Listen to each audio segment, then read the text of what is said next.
Bonsoir, bonsoir, j'espère que vous portez bien.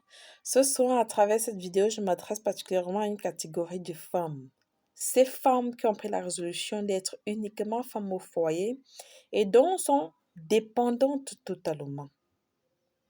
Je nous invite à être des femmes battantes, à être autonomes, indépendantes, à fournir des efforts pour pouvoir produire de nous-mêmes.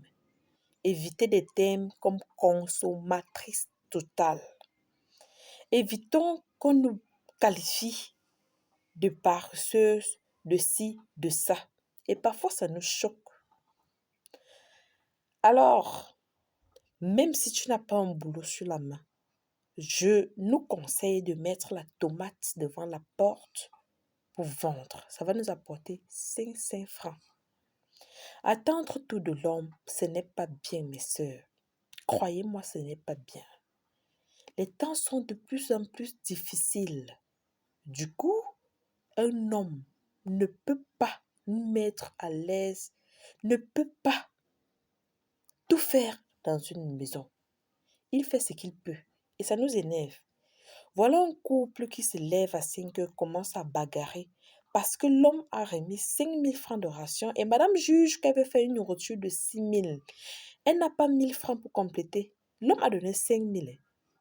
5 000, maman. Elle juge que c'est petit, elle veut préparer une nourriture à la hauteur de 6 000. Oui, on ne refuse pas. Mais même 1 000 francs. Si tu travailles, tu allais mettre 1 000 francs. Et tu n'allais pas faire les bruits sur tous les toits. Et ça allait te valoriser.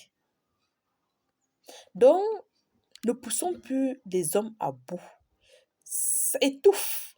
On les étouffe le plus souvent. On demande tout. Je veux ci, je veux ça, je veux ci, je veux ça. Les enfants, je veux ci, je veux ça.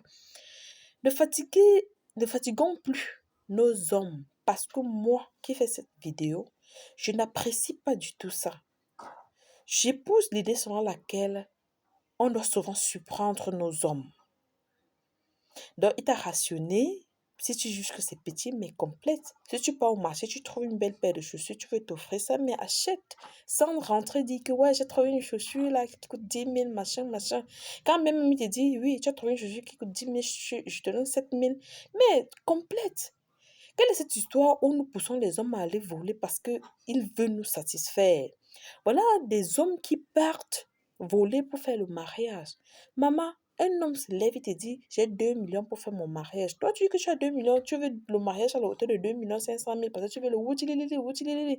Tu veux montrer à tes amis que oh, j'ai trouvé jackpot. Non. Complète donc 500 000, si tu veux le mariage à la hauteur de 2 500 000. Lui, il t'a donné 2 millions, non. Complète. Nous sommes des parents. Et croyez-moi, je n'aimerais pas que des femmes viennent rendre la vie impossible à mes frères, à mes enfants. Non, je n'aimerais pas ça. Si tu veux plus que ce qu'on te donne, mamie, complète à ton niveau. Une seule main ne peut pas attacher un sac. Travaillons, bossons dur. Déjà, c'est d'abord pour notre bien. Quand tu es autonome, c'est d'abord pour toi parce que le travail nous permet de nous épanouir. Même Voltaire l'a dit, le travail est loin de nous. 3 grands mots, l'ennui, le vice et le besoin. Il n'était pas fou. Ça nous rend encore une fois de plus, j'insiste là-dessus, autonome. On n'embête pas trop l'enfant d'autrui, c'est-à-dire notre homme, il peut suffoquer. Sur ce, mes sœurs, pardon que ce message n'entre pas dans les oreilles des sourds. À bon entendeur, salut. Je vous kiffe grave et que Dieu nous donne la force de bosser. Oui ou non? Go gomba, il va être